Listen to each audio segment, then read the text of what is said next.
মুসলমান ভাইরা আমার, হয়তো বিষয়টা কঠিন মনে হতে পারে, আদৌ কঠিন না। সব যুগের মধ্যে আল্লাহ রাব্বুল আলামিন তার এমন কিছু প্রিয় বান্দা বান্দী রেখেছেন, ইতিহাস পর্যালোচনা করলে দেখা যায় তারা নিজের জীবন দিয়ে দিতে রাজি হয়েছে, কিন্তু কোনোভাবে তার ঈমান বিক্রি করে গাদ্দার, নাস্তিক, মুনাফিক, মুরতাদ হইতে তারা রাজি হয় নাই।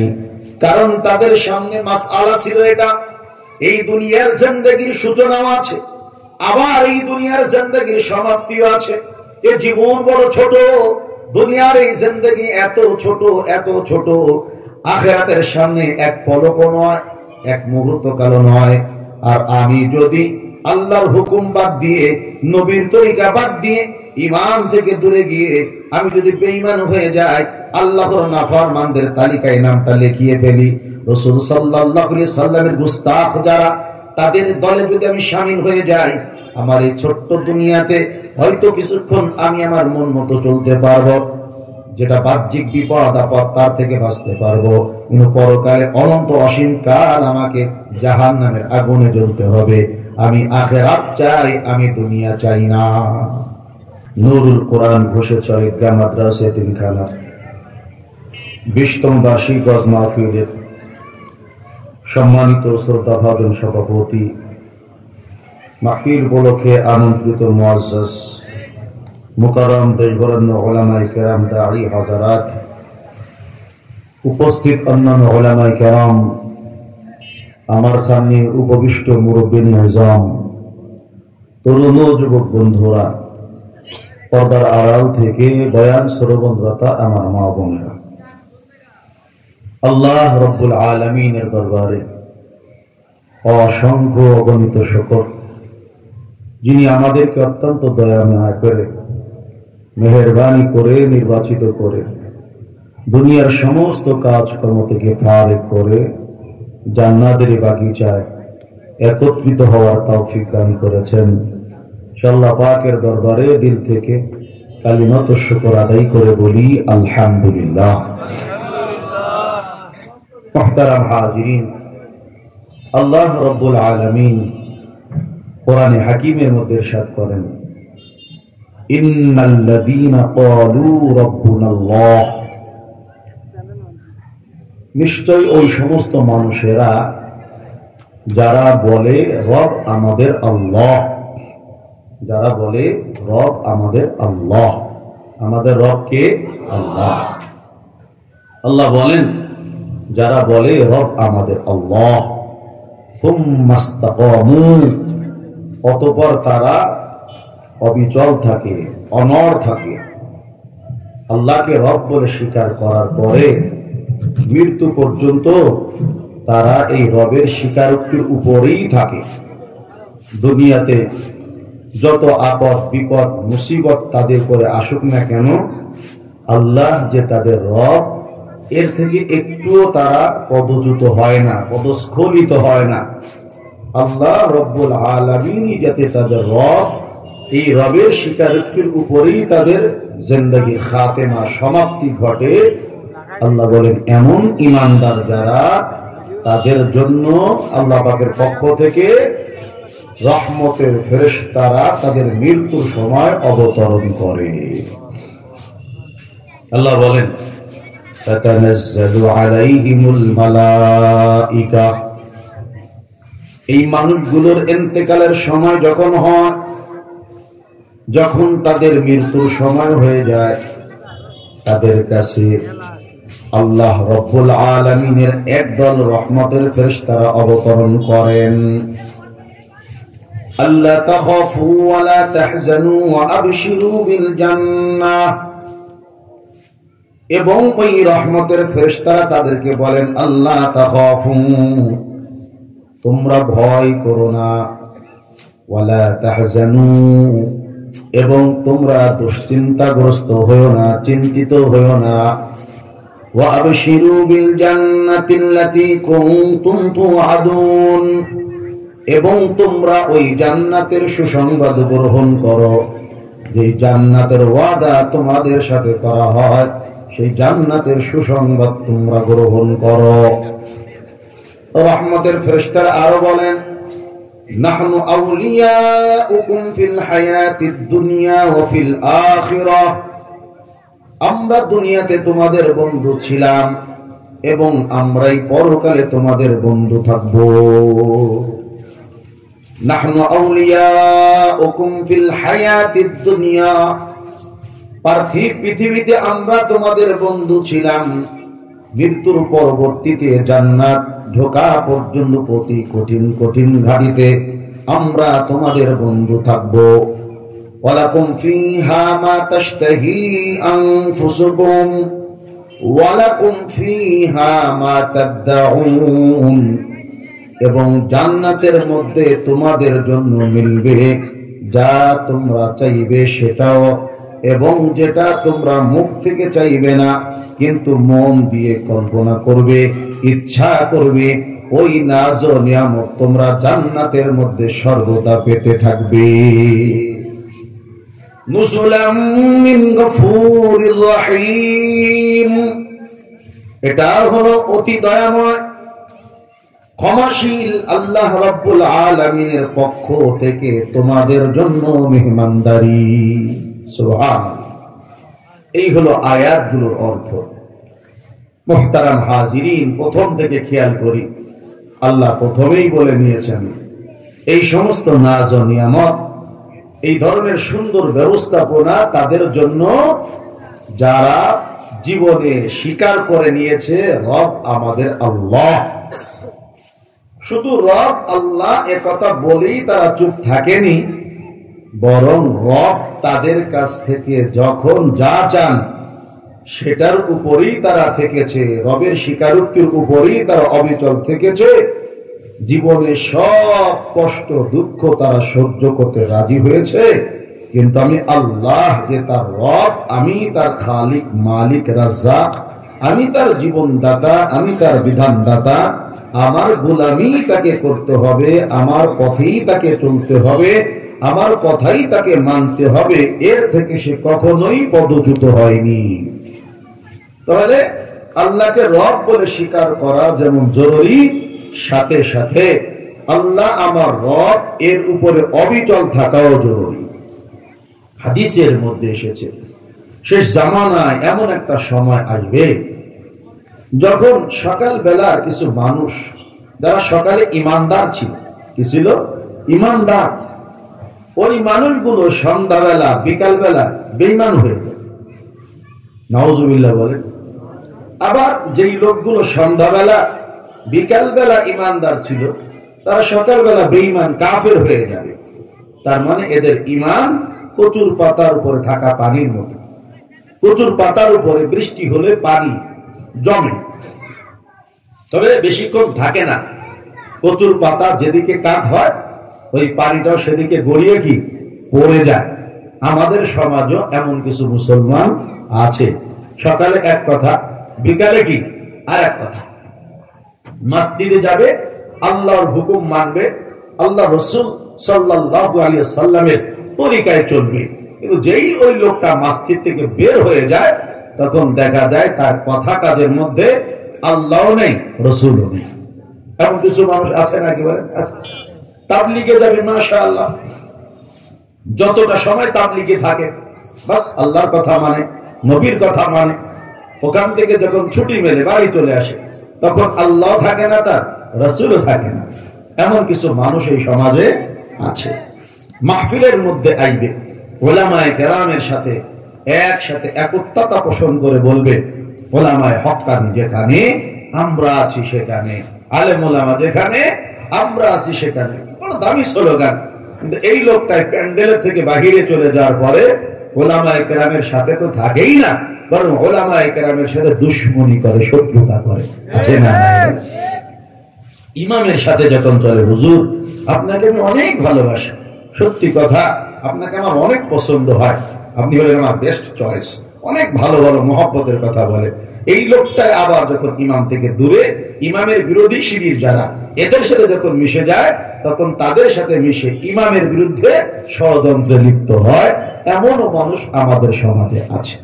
তার মানে বোঝা গেল এদের মধ্যে ইস্তিকামাত নাই। কেন বলেন তো? ইস্তিকামাত নেই। আবার কিছু মুসলমান এমনও আমাদের সমাজে আছে, রমজান মাস আসলে মাশাআল্লাহ মাথায় টুপি, পাগড়ি, মিসওয়াক, তাসবিহ, রোজা, নামাজ ইত্যাদি ইত্যাদি ইবাদত বন্দেগী কি সুন্দর মতো করে।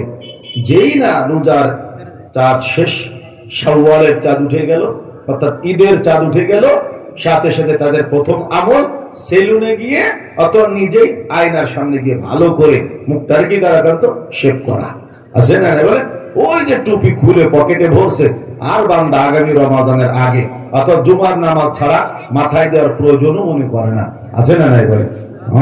আবার কিছু মানুষ এমনও আছে হজের সফরে যায়, মাশাআল্লাহ ইবাদত বন্দেগীর কি তোড় জোড়, নফল তওয়াফ করে, নফল উমরা করে, দিনদার কাবা শরীফের চত্বরেই থাকে।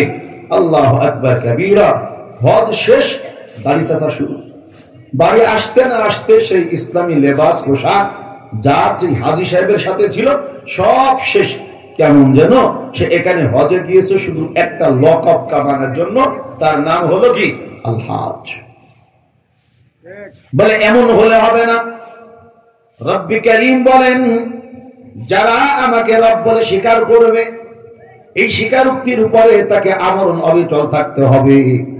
মাহফিলের মধ্যে যেমন, মাহফিলের পরও তেমন, মসজিদের মধ্যে যেমন, মসজিদের বাহিরেও তেমন, মাহফিলের মধ্যে যেমন, মাহফিলের বাইরে গেলেও তেমন, রমাদান মাসে যেমন, রমাদান মাস ছাড়া বাকি 11 মাসও তেমন, হজের সফরে যেমন, হজের বাইরে গেলেও তেমন। বা এক কথা, 12 মাসের প্রত্যেকটা দিন, প্রত্যেকটা মিনিট, প্রত্যেকটা সেকেন্ড আমি যে তার রব, এই কথার উপরে সে আমালান ইতিকাদান, কথা কাজে বিশ্বাসে এভাবে প্রমাণ করবে আমি আল্লাহই হলাম তার রব।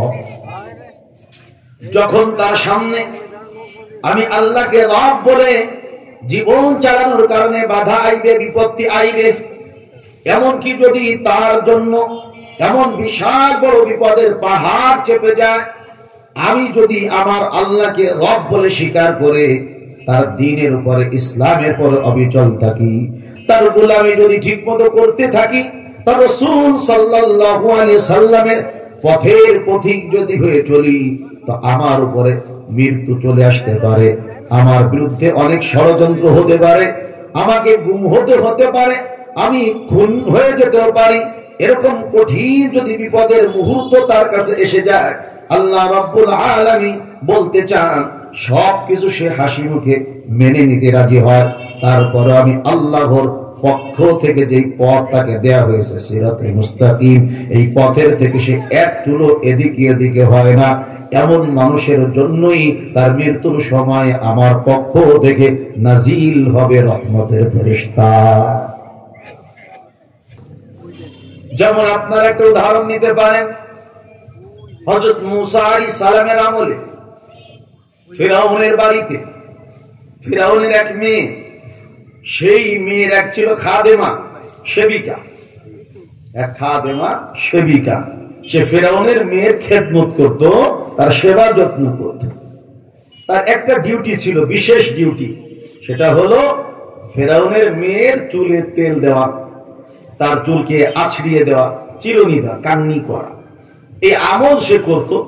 আরবিতে যাকে মাশিতা বলা হয়, মুশতুম থেকে মাশিতা।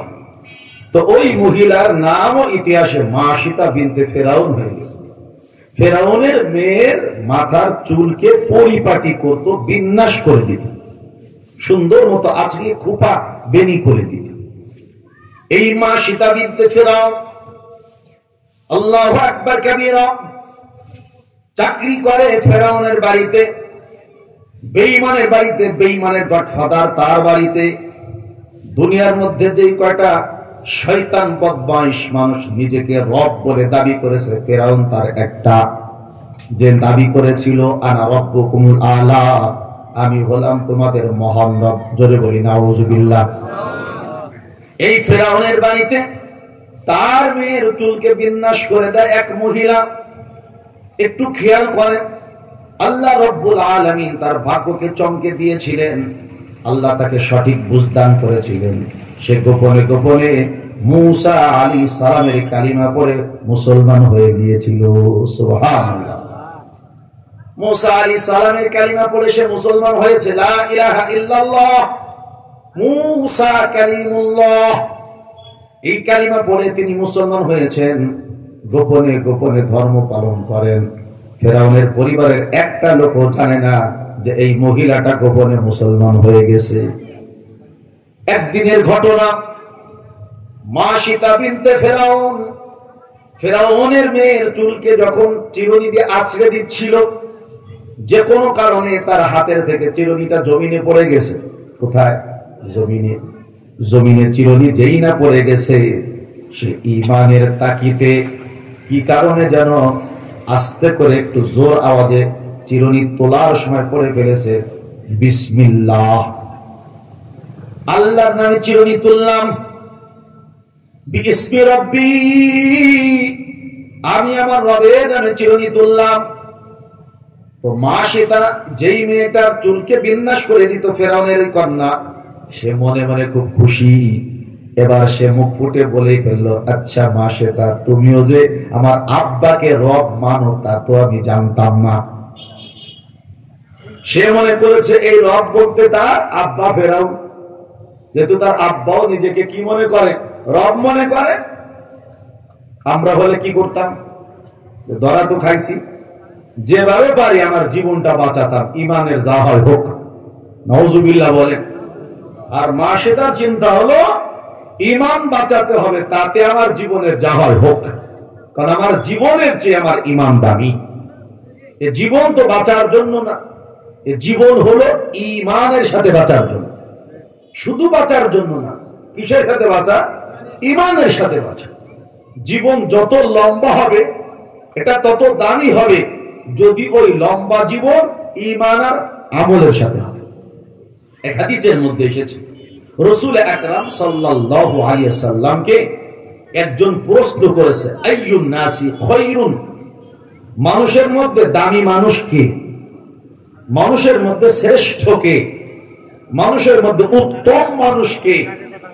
নবী সাল্লাল্লাহু আলাইহি ওয়াসাল্লাম বলেন, মানুষের মধ্যে শ্রেষ্ঠ মানুষ হলো সে তালা উমরুহু ওয়া হাসুনা আমালুহু, যার জীবন লম্বা হয় এবং তার আমল সুন্দর হয়। বলেন, যার জীবন লম্বা কিন্তু আমল কি? সুন্দর। তার মানে বয়স লম্বা যেমন পেয়েছে, ওই লম্বা হায়াতকে সে কাজে লাগিয়েছে, শুধুই ঈমান আর আমল দিয়ে সাজিয়েছে, জীবনকে সুন্দর করে পরিপাটি করে সাজিয়ে গুছিয়েছে। নবীজি বলেন ওই লোকটাই হলো মানুষের মধ্যে সবচেয়ে দামি। পক্ষান্তরে নবীজি বলেন মানুষের মধ্যে সবচেয়ে নিকৃষ্ট বাজে মানুষ, খারাপ মানুষ হলো ওই লোকটা যে হায়াত লম্বা পেয়েছে কিন্তু আমল ভালো করতে পারেনি। এই সমাজে দুই প্রকার মানুষই আছে, আছে না নাই? দেখবেন 100 বছর হায়াত, এখনো লাঠি ভর দিয়ে জামাতের সাথে নামাজ আদায় করে, কোরআন শরীফ ভালো দেখে না, তার চোখের কাছে নিয়ে পাওয়ারি চশমা দিয়ে কোরআন শরীফ পড়ার চেষ্টা করে। কি বলেন? ওলামায়ে কেরাম আসলে কানে শুনুক আর না শুনুক, তাও মাহফিলের সামনে এসে বসে থাকে যে অন্তত ওয়াজ না শুনি, ওলামায়ে কেরামকে দেখলেও তো সওয়াব হয়, দিনী মাহফিলের মধ্যে বসলেও তো গুনাহ মাফ হয়, দিনী মাহফিলের মধ্যে আসলেও তো নেকি হয়। আল্লাহর রহমতের বাড়িধারা যাকে সাকিনা বলা হয়, এটা আল্লাহর পক্ষ থেকে শবনমের মতো, শিশির দানার মতো আল্লাহর পক্ষ থেকে বর্ষণ হতে থাকে। এর থেকে তার মাহরুম যাব না। আবার 100 বছরের এমন বুড়াও আছে, কানে শোনে না, চোখে তেমন দেখে না, ওই চোখের উপরে যে পাপড়ি, এটাতে চোখ ঢেকে গেছে, ওই পাপড়ি তুলে টেলিভিশনে দিকে মাছরাঙ্গার মতো তাকায় থাকে, তাও তো আছে। কথা বলেন, আজান হয়ে যায় কিন্তু মসজিদে যায় না, কীর্তন হলে সেখানে সাসারে পাওয়া যায়, অন্যায় আছে সেখানে পাওয়া যায়, কাইজা গিরাম মামলা মারামারি এখানে তাকে পাওয়া যায়, দিক নির্দেশনা দেওয়ার জন্য লাঠি ধরায় দেয়, ছায়ের বস্তা ধরে দেয়, হ্যাঁ আতুরি ধরায় দেয়, খুয়া ধরায় দেয়, এরকম লোকও তো সমাজে আছে। একটু খেয়াল করুন, মাশিতা বিনতে ফেরাউন তখন ইমানের তাকিদে বলে ফেলছে, না আপনি যা মনে করেছেন বিষয়টা তা না, আমি যে রব বলেছি এই রব আপনার আব্বা ফেরাউন না, কারণ আমি তো আপনার আব্বাকে রব বলে স্বীকার করি না। আমি আপনার আব্বাকে রব বলে বিশ্বাস করি না। এই রব হলো কে? রব্বি ও রব্বুক। এই রব তো তিনি যিনি আমার রব, আপনারও রব, অরব্বু আবিক, এবং যিনি আপনার আব্বারও রব তিনি হলেন আল্লাহ।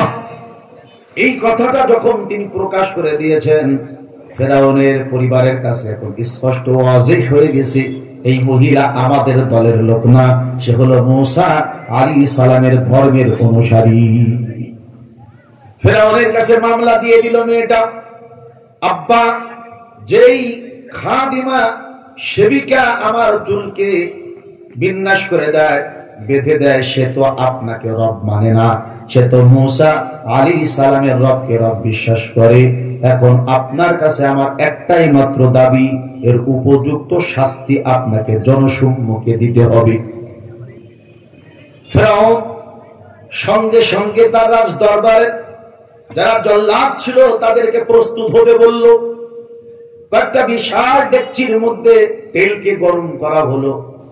ওই মাসিতা বিনতে ফেরাউনের বাড়িতে ছোট্ট ছোট্ট কিছু অবুধ শিশু ছিল, তাদেরকে ধরে আনার জন্য আরো কিছু সেনাবাহিনীর লোকদেরকে নির্দেশ দিয়ে দিল। বাচ্চাগুলোকে মুহূর্তের মধ্যে ফেরাউনের রাজদরবারে উপস্থিত করা হলো। এইবার ফেরাউন মাসিতাকে বলছে, মাসিতা আমি তোমাকে একবারের জন্য সুযোগ দিতে চাই। দীর্ঘদিন যেহেতু তুমি আমার বাড়িতে কাজ করো, তুমি আমার কর্মচারী, তোমার প্রতি আমার আলাদা একটা টান আছে। এইটা প্রস্তাব আমি একবারই দেব। সেই প্রস্তাব হলো, এখনো সময় আছে, তাড়াতাড়ি লা ইলাহা ইল্লাল্লাহ মূসা কালিমুল্লাহ এই কালিমা থেকে তুমি দূরে সরে যাও। তার মানে তুমি এই কালিমা বাদ দিয়ে আমার যে ধর্ম সেটা মেনে নাও। জোরে বলেন নাউযুবিল্লাহ।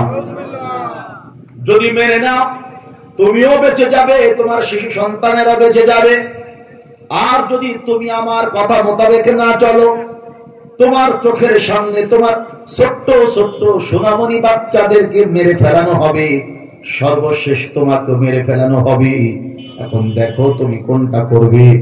মাসিতার একই কথা, আমি নিজেও মরতে রাজি, প্রয়োজনে আমার সন্তানদেরকে আমি হারাতে রাজি, কিন্তু আমি আমার আল্লাহকে হারাতে রাজি না।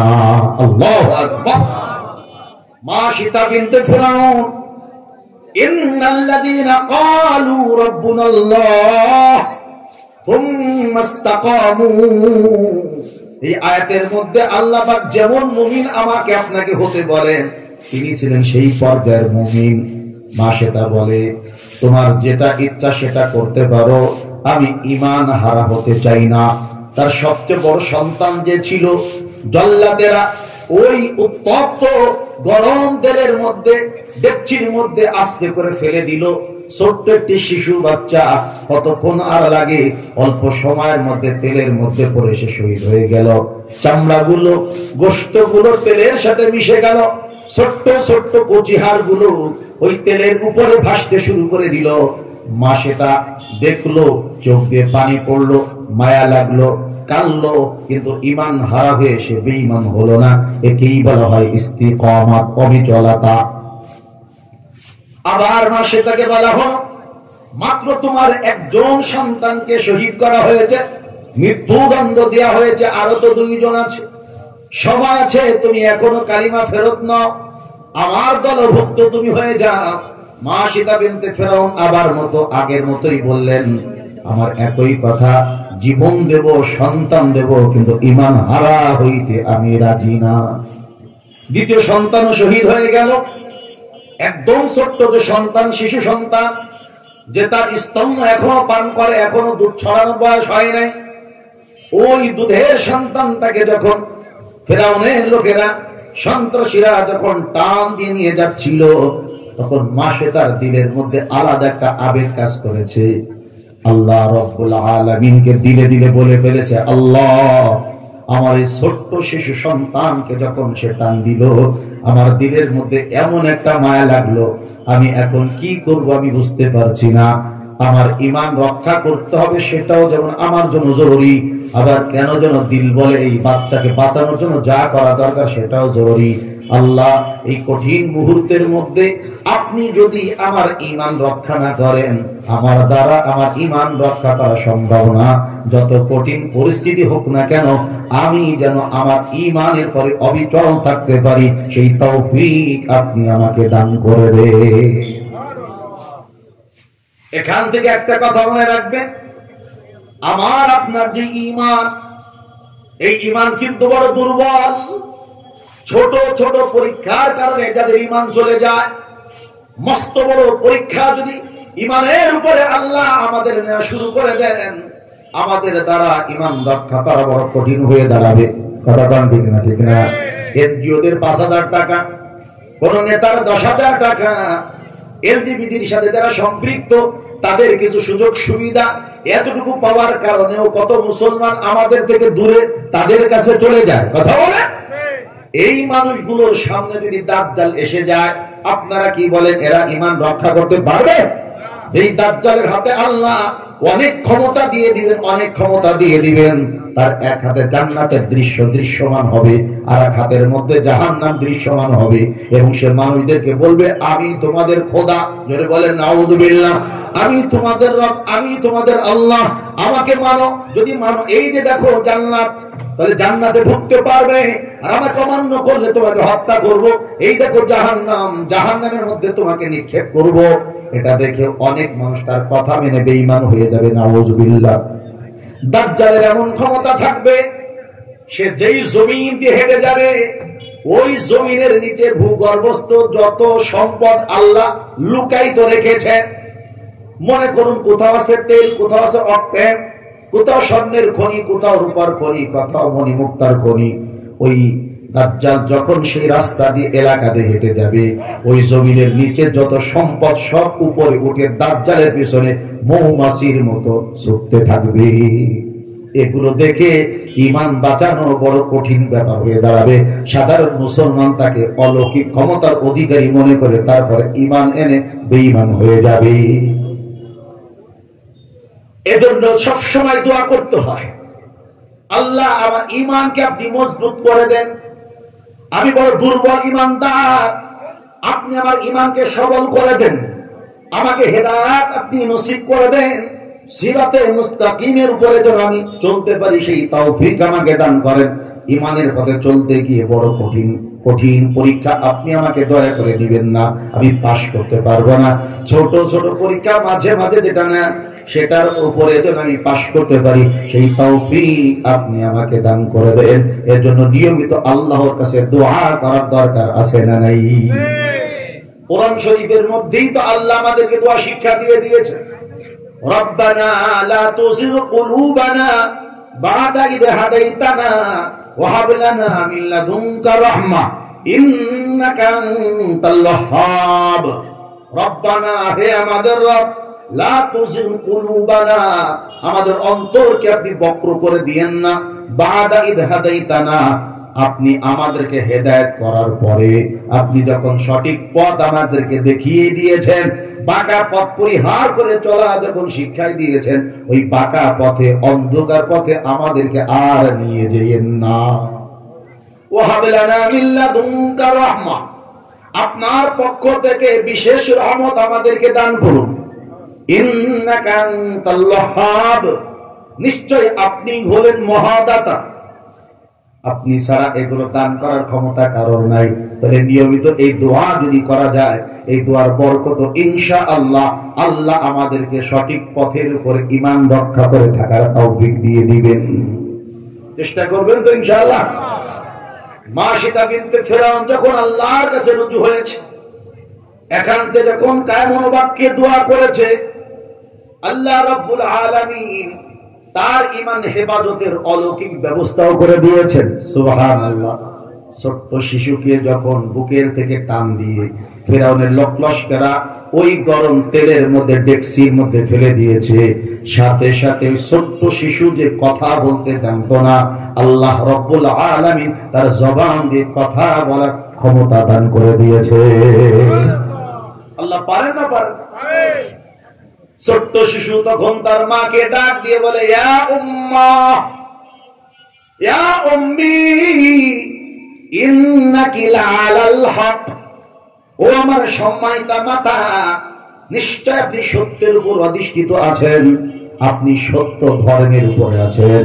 আর ফেরাউন এবং তার পক্ষের যারা, তারা হলো বাতিল ধর্মের মানুষ। একটু কষ্ট করুন, একটু ধৈর্য ধারণ করুন মা। এই কষ্ট কোনো কষ্ট না, এই তেল কোনো গরম না, এটা হলো জান্নাতের ফুলের বাগিচা। সুবহানাল্লাহ। মায়ের ঈমান আগের থেকে আরো কি হয়ে গেছে বলেন তো? মজবুত হয়ে গেছে, শক্তিশালী হয়ে গেছে।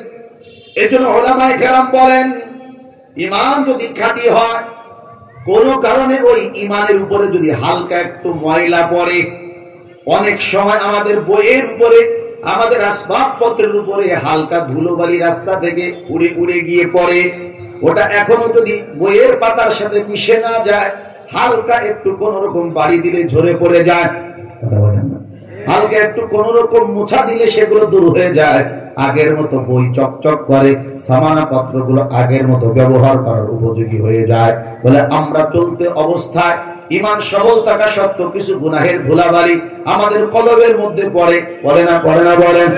ওই মানুষগুলোকে যদি কখনো ঈমানের পরীক্ষা নেওয়া হয়, আল্লাহু আকবার কাবীরা, ওই ধুলাবালিগুলো সাফ হয়ে তার ঈমান আগের থেকে আরো খাঁটি হয়ে যায়।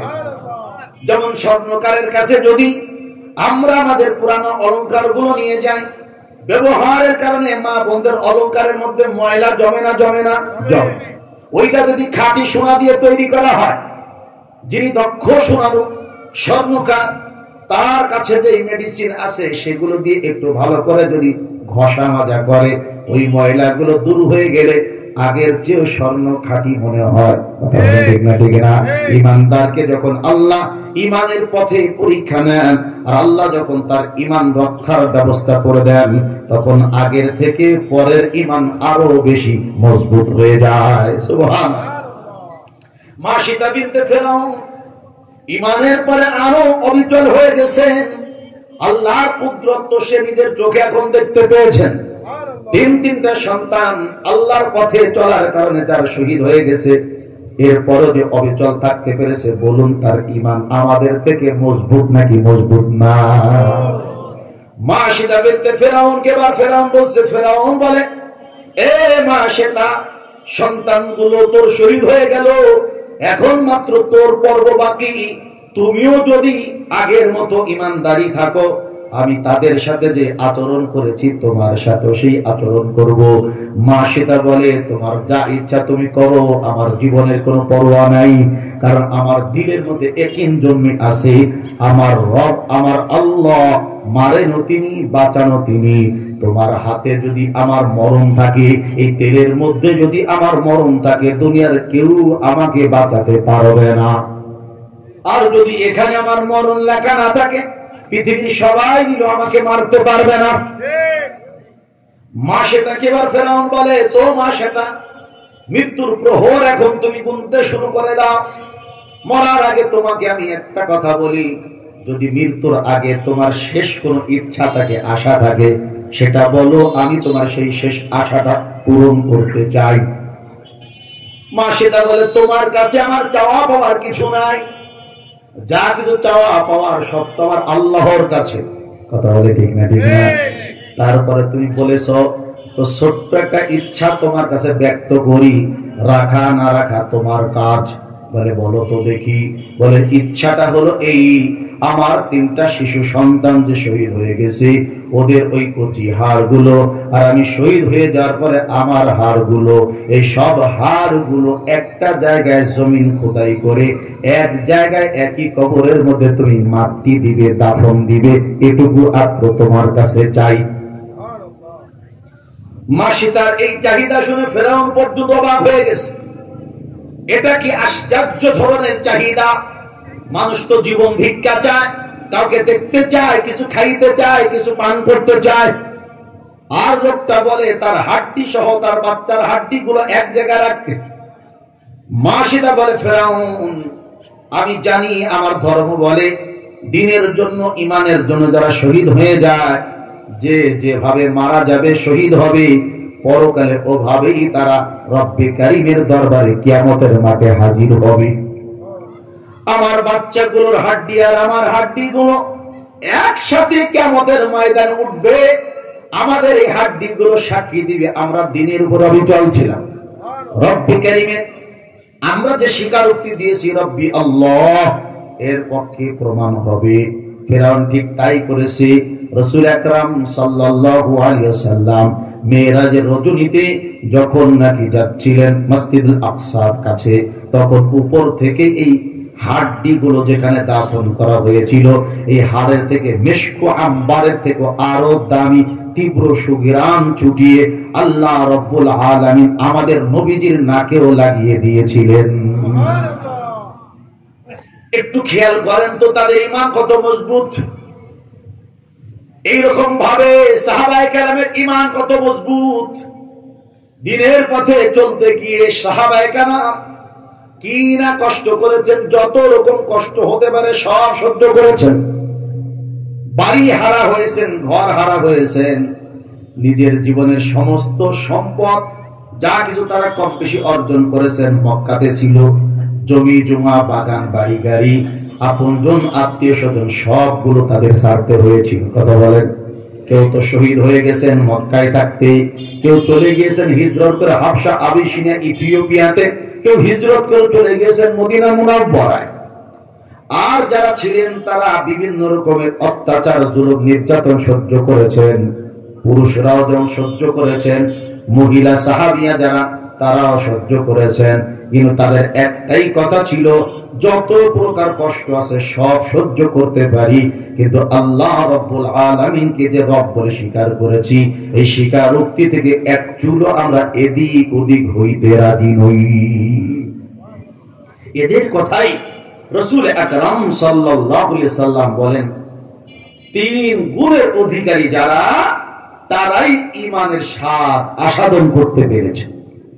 ঈমানের একটা স্বাদ আছে, প্রত্যেক খাবারের একটা টেস্ট আছে না, মজা আছে না, স্বাদ আছে না? আরে বলেন আছে না? নবীজি সাল্লাল্লাহু আলাইহি সাল্লাম বলেন ঈমানেরও টেস্ট আছে, ঈমানেরও মজা আছে, ঈমানেরও স্বাদ আছে। আমরা সেই স্বাদ পাইনি বিধায় আমাদের ঈমান কচুর পাতার পানির মতো টলমাটল। যদি স্বাদ পাইতাম তাহলে আমরা বুঝতাম যে ঈমান কেমন দামি। বলে কারা তারা? বলে যাদের মধ্যে তিন গুণ আছে। কয় গুণ? তিনটা গুণ যাদের আছে তারা ঈমানের স্বাদ পাবে। দেখেন তো আমাদের মধ্যে আছে কিনা। এক নম্বরে রাসূল সাল্লাল্লাহু আলাইহি সাল্লাম বলেন, ঈমানের স্বাদ তারাই প্রকৃতপক্ষে আস্বাদন করতে পারে যাদের কাছে, যাদের অন্তরে আল্লাহ এবং তার রাসূলের মহব্বত দুনিয়ার সব কিছুর মহব্বত থেকে বেশি হয়ে যায়। যেই হৃদয় আল্লাহর মহব্বত সবচেয়ে বেশি ধারণ করে, যেই হৃদয় রাসূল সাল্লাল্লাহু আলাইহি সাল্লামের মহব্বতকে বেশি ধারণ করে, এই মানুষটাই ঈমানের স্বাদ আস্বাদন করতে পারে। এইবার বুঝবেন, কিছু মানুষ মসজিদে গিয়ে মজা পায়, আর কিছু মানুষ মসজিদে না গিয়ে মজা পায়। কথা বলেন না?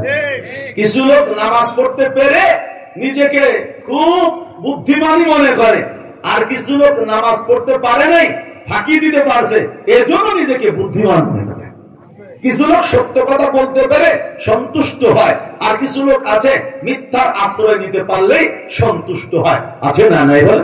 কিছু মানুষ মানুষকে ধোঁকা দেয় না, প্রতারণা করে না, এর জন্য তারা মজা পায়। আর কিছু মানুষ মানুষকে ধোঁকা দিয়ে আর প্রতারণা করে ঠকিয়েই মজা পায়। আছে না? নাই বলে না? কিছু লোক প্রতিবেশীর খেদমত করতে পেরে যার কন্যার খুশি হয়, আর কিছু লোক আছে প্রতিবেশীকে বিভিন্ন ভাবে মানসিক টর্চার, শারীরিক অত্যাচার করে মজা নেয়। আছে না? নাই? আছে। কিছু লোক আল্লাহকে জপতে জপতে এত মজা পায়, সে আল্লাহ আল্লাহই বলতে থাকে। আর একজন লোক বলে, লোকটা কি পাগল হয়ে গেল নাকি, এত এত আল্লাহ বলা লাগে, 2, 4, 5 বার বললেই তো হয়। দেখা যায় সে একবারও বলে না, সে নিজেকে বুদ্ধিমান মনে করে, আর সে মনে করে বুঝলাম না এই লোকটার হলো কি, সুযোগ পেলেই মসজিদে যায়। এই লোকটার হলো কি, সুযোগ পেলে যেখানে সেখানে জায়নামাজ বিছিয়ে নামাজ পড়তে শুরু করে দেয়। এই লোকটার হলো কি, যা টাকা পয়সা আছে তা তো দান করে। মাঝে মাঝে শুনি যে আমাকে 10টা টাকা দিবা, বলে কেন? জুমার মসজিদে গেছিলাম তো টাকা দিতে পারি নাই, মনের মধ্যে কেমন কেমন লাগে, তুমি 10 টাকা দাও আমি দান বাক্সে দিয়ে আসি। এই লোকটা কি পাগল হয়ে গেল নাকি? এমন বলার মতো মানুষ সমাজে আছে। আসল বিষয় হলো ওই ও তো ইমানের টেস্ট আর মজা, লাজ্জাত আর স্বাদ আস্বাদন করতে পেরেছে, আর আমি পারি নাই।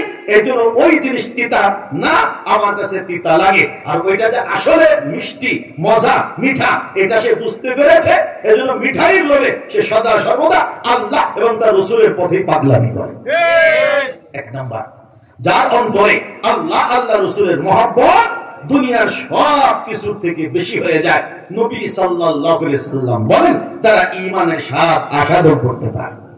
2 নম্বর, যেই ব্যক্তি, খেয়াল করেন, যেই ব্যক্তি ঈমানকে, ইসলামকে এমন ভাবে ভালোবাসে, ঈমানকে, আল্লাহকে, রাসূলকে এমন ভাবে ভালোবাসে, এমন ভাবে তার অন্তর এটা বদ্ধমূল হয়ে গেছে যে আল্লাহ আল্লাহ রাসূলের পথে চলে, এই কারণে কাফের, মুনাফিক, বেঈমানের গোষ্ঠীরা তারা আগুনে ফেলতে চায়।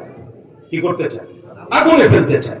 অত যে কোনো ব্যক্তিকে, কাউকে যদি এমনিতে বিনা কারণে জোর করে আগুনে ফেলে দিতে চাওয়া হয়, ওই লোক কি খুশি মনে আগুনে ঝাঁপ দিবে? না, বরং সে আগুনের মধ্যে পড়াকে অপছন্দ করবে, আগুনের মধ্যে পড়তেই চাবে না, যে কোনো ভাবে হোক ওখান থেকে পড়তে নিজে বাঁচতে চেষ্টা করবে। আরে ফাঁসির আসামি, অপরাধী হওয়া সত্ত্বেও সে ইচ্ছা করে রশি গলায় নিয়ে ঝুলতে চায় না। বিভিন্ন রকম লক্ষ লক্ষ না কোটি কোটি টাকা জীবনের সব উপার্জন ব্যয় করে কোন রাস্তায় লাইন দিয়ে চেষ্টা সাধনা করে ফাঁসির মঞ্চ থেকে বাঁচা যায় কিনা এই চেষ্টা করে। কথাটা ঠিক না? বলে একজন লোককে যেমন আগুনে নিক্ষেপ করে দিতে চাইলে সেটাকে অপছন্দ করে, এইটা কোন রকম সে বরদাস্ত করে না। বলে ঠিক ওই লোকটা, যেই লোকটা ঈমান আনার পরে কুফুরের দিকে যাওয়াকে, কুফুরের মধ্যে আবার নিপতিত হওয়াকে, তার মধ্যে আবার চলে যাওয়াকে ওই আগুনে পড়ার চেয়েও অধিক বেশি ঘৃণা করে, অধিক বেশি অপছন্দ করে। এই রকম লোকই ঈমানের স্বাদ আস্বাদন করতে পারে। 3 নাম্বার, রাসূল সাল্লাল্লাহু আলাইহি সাল্লাম বলেন যেই লোক কাউকে মহব্বত করলেই আল্লাহর জন্য করে, কাউকে ভালোবাসলেই আল্লাহর জন্য করে, দুনিয়ার কোন স্বার্থে, দুনিয়ার কোন আশায় সে মানুষকে ভালোবাসে না, বরং ভালোবাসে কিসের জন্য বলেন? আল্লাহর জন্য। জোরে বলেন কার জন্য? আল্লাহর জন্য। এই 3 গুণ যার মধ্যে আছে, আল্লাহ রাব্বুল আলামিনের প্রিয় হাবিব মুহাম্মদুর রাসূলুল্লাহ সাল্লাল্লাহু আলাইহি সাল্লাম বলেন সেই লোকটাই ঈমানের স্বাদ আস্বাদন করতে পারে। সাহাবায়ে কেরামের মধ্যে 3 গুণই ছিল, এজন্য তারা ঈমানের স্বাদ আস্বাদন করতে পেরেছিলেন। ঈমানি যে কোনো ডাক, ঈমানি যে কোনো তাকাজা আসলেই তারা নিজের জান মাল সবাই কুরবানি দিতে একটু পরোয়া করতেন। আর আমরা যে ঈমানের স্বাদ পাইনি, উল্টা বেঈমানি স্বাদ পেয়ে গেছি, এজন্য ঈমানি ডাকে সাড়া দিতে আমাদের মোটেও কি লাগে না? ভালো লাগে না। তিতা মিঠা হয়ে গেছে, মিঠা কি হয়ে গেছে? তিতা হয়ে গেছে। ঈমানদারের লক্ষণ কি? রাসূল সাল্লাল্লাহু আলাইহি সাল্লাম যে বলেছেন, ইদা সাররাতকা হাসানাতুকা ওয়া সাআতকা সাইয়্যাতুকা ফাআনতা মুমিন। ভালো কাজ করলে যদি তোমার মনে খুশি লাগে, তৃপ্তি পাও, অন্যায় কাজ হয়ে গেছে এজন্য যদি মনটা বিষণ্ণ হয়, খারাপ লাগে, কষ্ট লাগে, তো বুঝে নিও তুমি ঈমানদার। আর আমাদের সমাজে ভালো কাজ না করতে পারলে ভালো লাগে, মন্দ কাজ করতে পারলে কি লাগে? ভালো লাগে। তাহলে আমাদের রুচি চেঞ্জ হয়ে গেছে, বুঝলাম আমাদের ঈমানের 12টা বেজে গেছে। ভাই কথা শেষের দিকে 1 মিনিট আছে। আল্লাহ যে আমাদেরকে ডাক দিলেন, যারা ঈমান এনে অবিচল থাকে তাদের জন্যই রহমতের ফেরেশতা নাজিল হয়, তাদেরকে অভয় বাণী শোনায়, তাদেরকে টেনশন দুশ্চিন্তা মুক্তির ঘোষণা দেয়, তাদেরকে জান্নাতের সুসংবাদ দেয়। পরকালে আল্লাহ তাদেরকে দিল যা চাবে, মন যা চাবে এইরকম নাজ ও নিয়ামত দিবে, আল্লাহ মেহমানদারি করাবেন। এজন্য আমরা সব ভাই এমনই ঈমান আনছি তো আনছি। আল্লাহ মুমিনের ঘরে, মুসলমানের ঘরে যেহেতু জন্ম দিয়েছেন, ইস্তেকামাতের সাথে থাকি, ইস্তেকামাতের গুণ অর্জন করি। আল্লাহ আমাদেরকে ইস্তেকামাত, অবিচলতা দান করে, বলে আমিন। ইস্তেকামাত আর অবিচলতার জন্য দরকার উলামায়ে হক্কানি রব্বানি আল্লাহ ওয়ালাদের সোহবত ইখতিয়ার করা, বেশি বেশি তাদের সান্নিধ্যে যাওয়া, মসজিদের সাথে সম্পর্ক বাড়ানো, মাদ্রাসার সাথে সম্পর্ক বাড়ানো, আহলুল্লাহ আল্লাহ ওয়ালা সাহেবে দিল বুজুর্গ তাদের সান্নিধ্যে যাওয়া, তাদের জুতা সুধা করা, আল্লাহু আকবার। হকের উলামায়ে কেরামের নিসবতে যে দাওয়াত ও তাবলীগের মেহনত আছে তার সাথে সম্পৃক্ত হওয়া, হক্কানি উলামায়ে কেরামের নিসবতে যে কোনো ইসলামী সংগঠন আছে তার সাথে যুক্ত হয়ে যাওয়া, এগুলো যখন করব আমাদের ঈমানের উপরে চলা অনেক কি হবে বলেন, সহজ হয়ে যাবে। আল্লাহ আমাদের সকলকে কবুল করেন, আজকের মাহফিলকে কবুল করেন, এই মাদ্রাসাকে কবুল করেন, এলাকাবাসীকে কবুল করেন। গহরডাঙ্গা মাদ্রাসা আপনাদের সবার প্রাণের প্রিয় প্রতিষ্ঠান, তার 90তম বার্ষিক মাহফিল 3, 4, 5 ডিসেম্বর আপনারা সকলে জামাত বন্দী হয়ে যাওয়ার চেষ্টা করবেন ইনশাআল্লাহ। আগামী 12 তারিখে গহরডাঙ্গা মাদ্রাসার পরামর্শ মাহফিল, সেখানে আপনারা আমন্ত্রিত। 15 তারিখে সোহরাওয়ার্দী উদ্যান ঢাকাতে আন্তর্জাতিক খতমে নবুয়ত ইসলামী মহাসম্মেলন, সারা পৃথিবীর ইসলামী বড় বড় স্কলারগণ সেখানে তাশরিফ আনবেন। আমাদের নবীর পরে নবী যে নাই, কোরআন হাদিস ইজমা কিয়াস শরীয়তের 4 দলিল দ্বারা প্রমাণিত, এই দাবিতেই যেহেতু কাদিয়ানী নামে এক সম্প্রদায় আছে যারা অমুসলমান কিন্তু নিজেদেরকে দাবি করে তারা মুসলমান, এদেরকে রাষ্ট্রীয়ভাবে অমুসলমান দাবিতে আমরা এই সম্মেলনে ঈমানি তাকাজাকে সামনে রেখে শরীক হব ইনশাআল্লাহ।